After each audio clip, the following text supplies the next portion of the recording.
Баршаңызға қайырлы күн достар. Бүгін сіздермен бірге иісі мұрын жаратын, жұп-жұмсақ болып пісетін және де өте дәмді синнабон бөлкелерін дайындаймыз.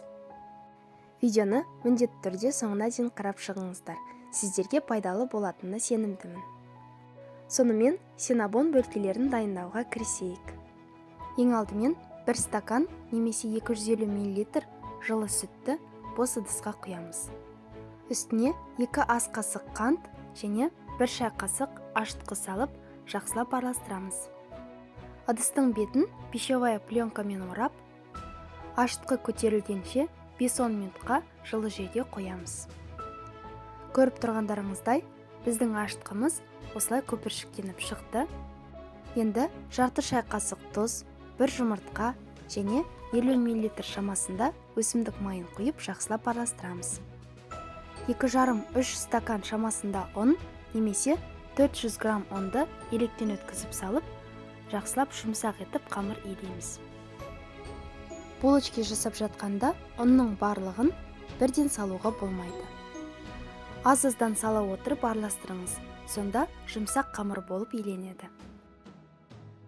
Қамыр осылай біріккен соң 30 грамм бөлме температурасында тұрған сармай мен 1 шай қасық алма уксусын салып илеуді жалғастырамыз. Және де ұн әркімде әртүрлі болғандықтан 400 граммнан көп немесе аз ұн қолдануыңыз мүмкін. Ең бастысы, қамырыңыз осындай жұмсақ болып иленуі керек. Қамырды илеп болған соң, бетін пленкамен жауып, 40-45 минутқа жылы жерге қоямыз. Біздің қамырымыз осылай көтеріліп шықты. Енді ішіндегі ауасын аздап шығару үшін қолмен 1-2 рет илейміз.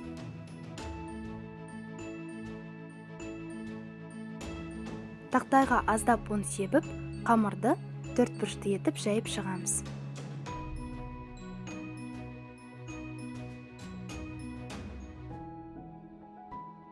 Екі ас қасық қантқа 1 ас қасық корица салып жақсылап араластырамыз.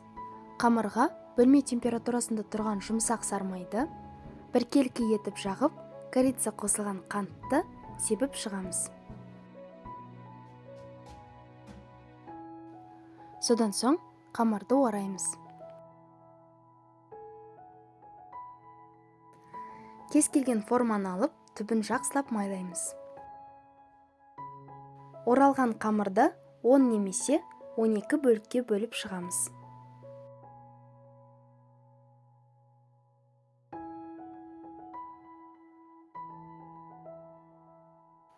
Бөлкелердің арасын жақын етіп қоймаңыздар, себебі бір-біріне жабысып қалуы мүмкін. Барлығын қалыпқа салып болған соң, бетін пленкамен жауып, 30 минутқа жылы жерге қоямыз. Сол уақыт аралығында біздің бөлкелеріміз осылай көтеріледі.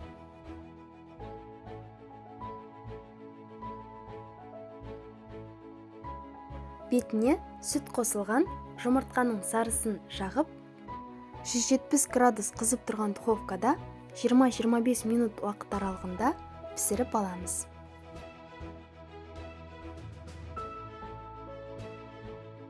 Біздің бөлкелеріміз піскенше бетіне жағатын кремін дайындайық. 150 грамм творожный сырға 60-70 грамм шамасында сахарная пудра салып, миксермен араластырамыз. Біздің креміміз де дайын. Корица қосылған, иісі мұрын жаратын бөлкелеріміз де пісіп шықты. Енді бетіне творожный сырдан жасалған кремді жағып шығамыз. Бір жасағаннан-ақ өте дәмді болып шығатын синнабон бөлкелері де дайын. Сіздерге бүгінгі рецепт ұнады деген ойдамын. Каналға тіркеліп, қоңыраушаны басып және де дәл осы видеоға лайк басуды ұмытпаңыздар. Сұрақтарыңыз болса, немесе жасап көрсеңіздер, комментарийға жазып қалдырыңыздар. Мен міндетті түрде жауап беретін боламын. Бізбен бірге болғандарыңыз үшін алғысым шексіз.